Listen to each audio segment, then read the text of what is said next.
pooru ndakaaru bi fi la ñu embarqué ku tedd ki xaadimu rasul Cheikh Ahmadou Bamba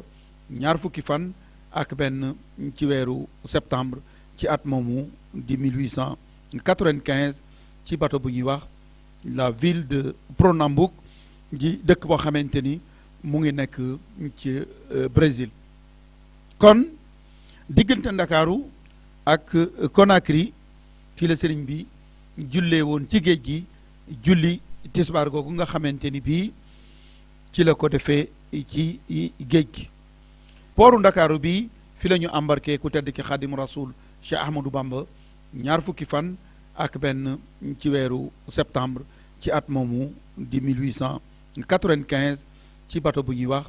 la ville de Pernambouc ji dëkk boo xamante ni mu ngi nekk